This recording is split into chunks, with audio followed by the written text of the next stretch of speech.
చోళరాజుల కాలంలో నిర్మితమైనటువంటి ఈ యొక్క గిరకబావి గురించి గ్రామస్తులు ఏమంటున్నారు వారి ద్వారా తెలుసుకుందాం. చెప్పండి, ఈ యొక్క గిరకబావి గురించి చాలా చరిత్ర ఉంది.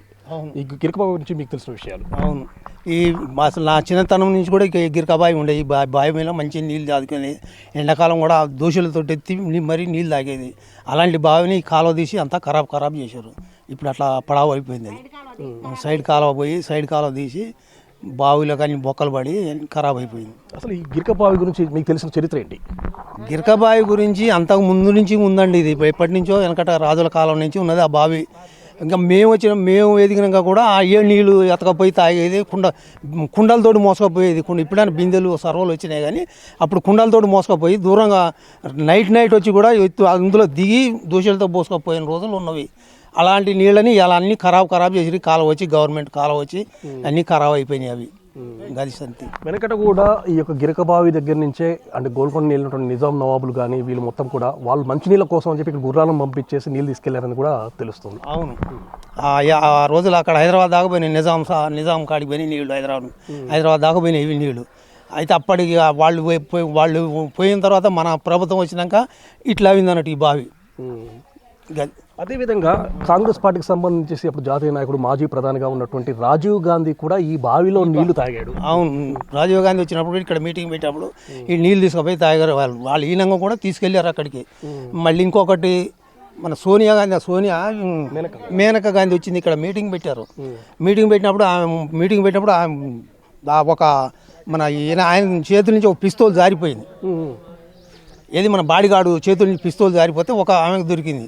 అది తీసుకుపోయి ఒళ్ళో పెట్టుకుంటే ఇది అట్లా కాదు, మనం అప్పుడు మన ఉప్పుల మల్సూరు గారు ఉండే, ఆయనకి ఇస్తే ఆయన తీసుకుపోయి మళ్ళీ మన పోలీస్ స్టేషన్లో చెప్పాను.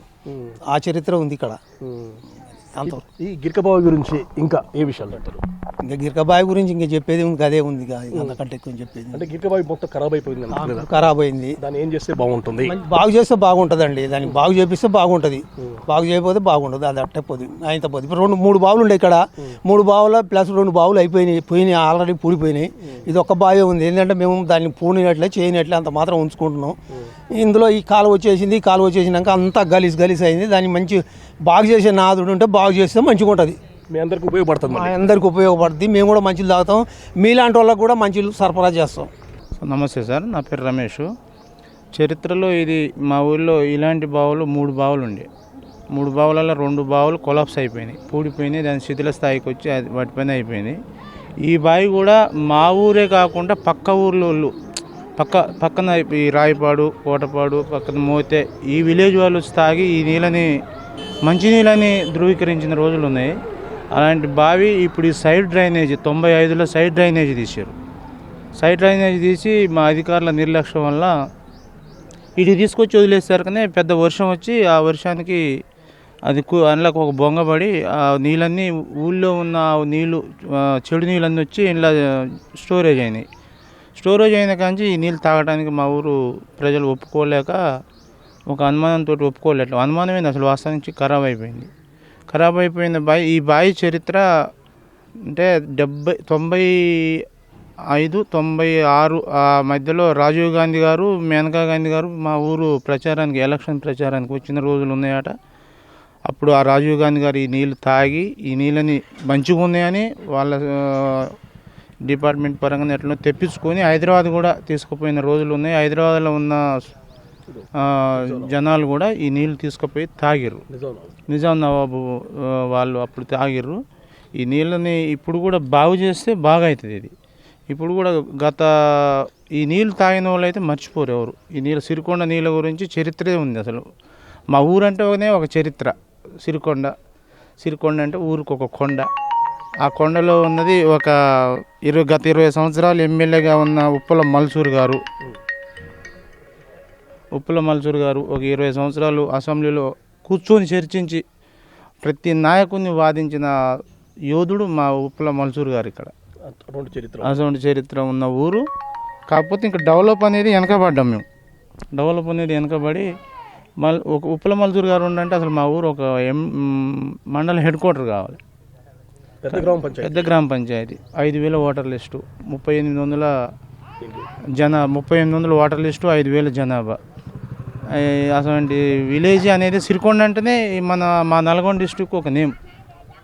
ఇట్లా ఉంది. ఇప్పుడు ఈ ప్రజలు ఈ బావిని ఇప్పటికైనా బాగు చేస్తే మా ఊరు ప్రజలు తాగుతారు. అప్పుడు తాగిన ప్రజలు ముసలోళ్ళు అయి ఉండొచ్చు, ఏజ్ బాయ్ అయి ఉండొచ్చు, కానీ వాళ్ళు చెప్తే మా ఏజ్ వాళ్ళు వింటారు, మళ్ళీ కూడా తెప్పించుకొని ఈ బావిని వాటర్ తాగుతారు. వచ్చేది ఈ నీళ్ళు మొత్తం తాగేది ఊళ్ళో మొత్తం వచ్చేది తేట కొబ్బరి నీళ్ళ కంటే మంచిగా ఉండేది. ఆ బావి 20 సంవత్సరాల కింద ఇప్పుడు పడిపోయింది. ఆ బావి నీళ్ళు తాగట్లేదు మేము. ఆ బావి పడిపోయిన కానించి ఇక ఏ ఒకటి తాగుతున్నాం, ఫిల్టర్ నీళ్ళు ఏ కొనుక్కొని తాగుతున్నాం. 20 సంవత్సరాల దానికా తాగినాం మేము. అప్పుడు మంచి కొబ్బరి నీళ్ళ కంటే ఎక్కువ తెల్లగా ఉన్నాయి, పాలు ఉన్నట్టు ఉండేది నీళ్ళు.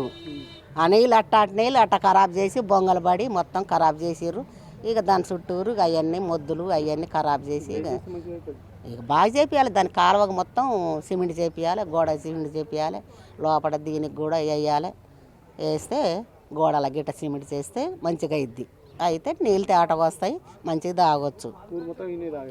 ఊరు మొత్తం గన్ని అయినా గన్ని తీసుకొని పోయేది ఇది చేదుకొని. అంత మంచిగా ఉంటాయి, తీయగా అట్లా. కింద బండే ఉంది, ఆ బండ నుంచి వస్తాయి నీళ్ళు. అట్లా చేసిర్రు. కాలువ తీసి సర్పంచ్ అట్ట తీసి అట్లా చేసి బొంగలు పడి గలీజు నీళ్ళు మొత్తం వస్తాయి.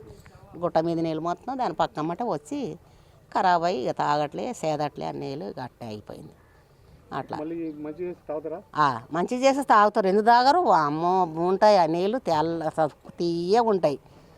అంత తీయగా ఉంటాయి, అంత పలచగా ఉంటాయి నీళ్ళు. మందం ఉండవు, పలచగా ఉంటాయి. కొబ్బరి నీళ్ళే తెల్లగా ఉంటాయి నీళ్ళు.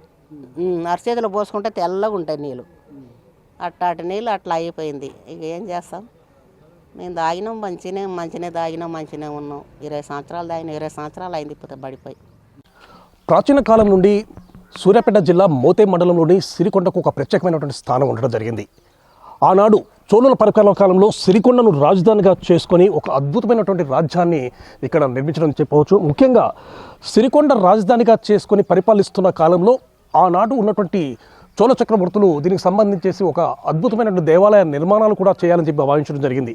దానిలో భాగంగానే విష్ణు దేవాలయాన్ని నిర్మించే సమయంలో గ్రామస్తుల మంచినీటి అవసరం కోసం అని చెప్పేసి ఒక బావిని తవ్వించాలని చెప్పి భావించడం జరిగింది. బావి నిర్మాణం అనేది ఒక పెద్ద గుట్ట పక్కన దాదాపు 50 ఎకరాల విస్తీర్ణంలో ఉన్నటువంటి పెద్ద కొండ పక్కన ఈ యొక్క బావి నిర్మాణం అనేది జరిగింది. సో ఈ బావిని కూడా 20 అడుగుల లోతులో ఉండేటట్టు ఈ యొక్క బావిని నిర్మించడం జరిగింది. సో ఈ యొక్క బావిలో నీళ్లు చాలా పలచగా ఉండి కొబ్బరి నీళ్ళలాగా ఉండేవి అని చెప్పేసి కూడా ఇక్కడ ఉన్నటువంటి పూర్వీకులు కూడా చెప్తున్న పరిస్థితి అయితే ఉండడం జరిగింది. ముఖ్యంగా చోళుల కాలంలో నిర్మితమైనటువంటి ఈ యొక్క బావి నీళ్లు చాలా కొబ్బరి నీళ్ళలాగా తీయగా ఉండటం ఉండడం వల్ల గ్రామస్తులు మొత్తం కూడా ఈ యొక్క బావి నీటినే వినియోగిస్తూ ఉండేవాళ్ళు. ముఖ్యంగా ఈ యొక్క బావి నీటికి కూడా ఒక మంచి ప్రత్యేకమైన చరిత్ర ఉందని కూడా మనం చెప్పవచ్చు. ప్రజెంట్గా మనం విజువల్స్లో గమనించినట్లయితే ఈ యొక్క బావి దీనిని ప్రాచీన కాలంలో గిరికల బావి అని చెప్పేసి అనేవాళ్ళు. ముఖ్యంగా ఈ యొక్క బావి నిర్మాణాన్ని ఆనాడు ఉన్నటువంటి చోళులు చాలా అద్భుతంగా నిర్మించాలని చెప్పి 20 అడుగుల లోతులో ఈ యొక్క బావి నిర్మాణం గావించేసిన తర్వాత ఈ బావి చుట్టూ కూడా పెద్ద పెద్ద బండలతో కూడా వాళ్ళు మెట్లను కూడా ఏర్పాటు చేసిన సందర్భం అయితే మనం విజువల్స్లో గమనించవచ్చు. అద్భుతమైనటువంటి ఒక రాతి నిర్మాణంతో ఈ యొక్క బావిని నిర్మించడం జరిగింది. సో ఈ యొక్క బావి నీళ్లను గ్రామస్తుల కోసం నిర్మించినటువంటి బావి నీళ్లు అప్పటి నుండి కూడా ఇప్పటి వరకు కూడా చరిత్రలో ఒక ప్రత్యేకమైనటువంటి స్థానాన్ని సంపాదించుకున్నాయని చెప్పవచ్చు. ఈ యొక్క బావికి సంబంధించిన నీళ్లు తాగితే మాత్రము చాలా తీయగా ఉండి కొబ్బరి నీళ్ళను తలపించేలా ఉండేవని చెప్పి కూడా చెప్తున్నారు. అదేవిధంగా నిజాం నవాబుల కాలంలో కూడా ఈ యొక్క బావి నీటిని నిజాం నవాబుల కుటుంబం మొత్తం కూడా వాడినట్లు కూడా మనకు చారిత్రక ఆధారాలు బట్టి కూడా తెలుస్తూ ఉండడం జరిగింది. నిజాం కుటుంబానికి సంబంధించేసి కావలసినటువంటి మంచినీటి కొరకు అక్కడి నుండి గుర్రాలను పంపించేసేసి ఈ యొక్క గుర్రాల ద్వారా ఈ నీటిని తీసుకువెళ్ళి ఆ యొక్క కుటుంబం వారు సేవించినట్లు కూడా మనకు చారిత్రక ఆధారాలను బట్టి కూడా తెలియవస్తుంది. సో ఈ విధమైనటువంటి గిరికల బావి అంటే ఆ చోళుల కాలంలో నిర్మితమైనటువంటి ఈ యొక్క గిరికల బావి అనేది ఇప్పటి వరకు కూడా అంటే గత 10 సంవత్సరాల క్రితం వరకు కూడా ఈ గ్రామస్తులకు కానీ చుట్టుపక్కల ఉన్నటువంటి ఇతర గ్రామాల వారికి కూడా మంచినీళ్ళుగా కూడా వినియోగిస్తున్న సందర్భం అవుతుంది. కాకపోతే ఇటీవల కాలంలో కొన్ని కాలువల నిర్మాణం జరిగిన తర్వాత ఈ యొక్క కాలువల నిర్మాణం జరిగినప్పుడు ఈ బావి పక్కనే ఒక కాలువను నిర్మించారు. సో ఈ కాలువను నిర్మించడం వల్ల ఈ కాలువలో నుండి వచ్చేటటువంటి మురుకు నీరు అనేది ఒక రంధ్రాల ద్వారా వెళ్ళి ఆ యొక్క బావిలో వెళ్ళడం వల్ల ఆ బావిలో ఉన్నటువంటి నీళ్లు కలుషితమయ్యాయని చెప్పేసి కూడా గ్రామస్తులు మాత్రం వాపోతున్న సందర్భం అయితే ఉండడం జరిగింది. మేము ఎప్పటి నుండో కూడా ఈ యొక్క బావి నీటిని వినియోగించుకునే వాళ్ళు చాలా స్వీట్గా ఉండేవి, చాలా మంచినీళ్ళుగా ఉండేవి. వీటిని తాగినంత కాలం మాకు చాలా ఆరోగ్యంగా కూడా ఉన్నటువంటి సందర్భం అయితే ఉంది. అయితే ఈ మురుగ్గాల నిర్మాణం జరిగేటప్పుడు మాత్రం ఈ యొక్క బావి ఉన్న విషయాన్ని మేము అప్పటికి తెలియజెప్పినా కూడా వాళ్ళు పట్టించుకోకుండా ఈ యొక్క బావిని పక్కనే ఈ యొక్క మురికి కాలువ తీయటం వల్ల దాంట్లో ఉన్న నీళ్లు పోవడం వల్ల ఇప్పుడు ఆ మురుగు నీరుగా మారడం వల్ల మేము వాటిని తాగలేకపోతున్నాము.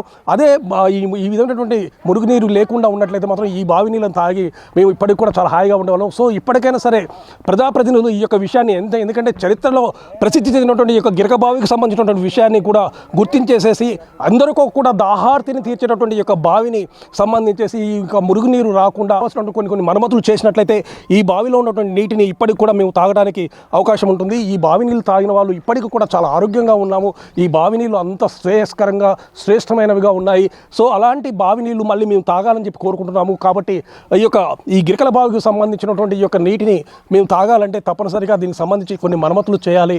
ఆ పక్కన ఉన్నటువంటి మురుగునీరు అనేది ఈ ప్రాంతంలోకి రాకుండా చేయాలి. ఈ యొక్క గిరికల బావిని పూర్తి స్థాయిలో శుద్ధి చేసేసి దాన్ని మంచి చేసినట్లయితే మళ్ళీ మేము తాగడానికి ఉపయోగపడతాయని చెప్పేసి కూడా గ్రామస్తులు చెప్తూ ఉండడం జరిగింది. ప్రజెంట్గా మనం విజువల్స్లో గమనించినట్లయితే ఆనాడు చోళులు ఎంత అద్భుతమైనటువంటి నిర్మాణాన్ని గావించారో మనం విజువల్స్లో గమనించవచ్చు. అద్భుతంగా చుట్టూ కూడా బండరాలను పేర్చి అదేవిధంగా వాటికి సంబంధించి గిరికల బావి అని పేరు రావడానికి ముఖ్యంగా కారణము మనం గమనించవచ్చు. చుట్టూ దాన్ని చేదటం కోసం అని చెప్పేసి కూడా చుట్టూ కూడా గిరికలు అనేవి ఏర్పాటు చేయడం జరిగింది. వాటి ద్వారానే ఆ యొక్క నీటిని బయటికి తీయడము తీసుకొని ఆ యొక్క నీటిని వాడుకుంటున్న సందర్భం జరిగింది. సో అద్భుతమైనటువంటి నిర్మాణంగా ఈ యొక్క గిరికల బావిని చెప్పవచ్చు. కొన్ని వందల ఏళ్ల చరిత్ర ఈ యొక్క గిరికల బావి అనేది తనలో ఇముడ్చుకుంది. సో ఈ విధంగా ఉన్నటువంటి చారిత్ర ప్రసిద్ధి చెందినటువంటి ఈ యొక్క గిరికల బావికి సంబంధించేసి ఈ యొక్క బావిలో నీటిని వాడుకునే విధంగా ఉండే విధంగా ప్రభుత్వం చర్యలు తీసుకున్నట్లయితే మాత్రము తప్పనిసరిగా ఈ యొక్క గిరికల బావిలో ఉన్నటువంటి నీటిని మళ్ళీ మేము తాగడానికి అవకాశం ఉంటుంది. సో ఆ విధమైనటువంటి అవకాశాన్ని ప్రభుత్వం కల్పించాలని చెప్పేసి కూడా సిరికొండ గ్రామస్తులు మాత్రం కోరుకుంటూ ఉండడం జరిగింది. ముఖ్యంగా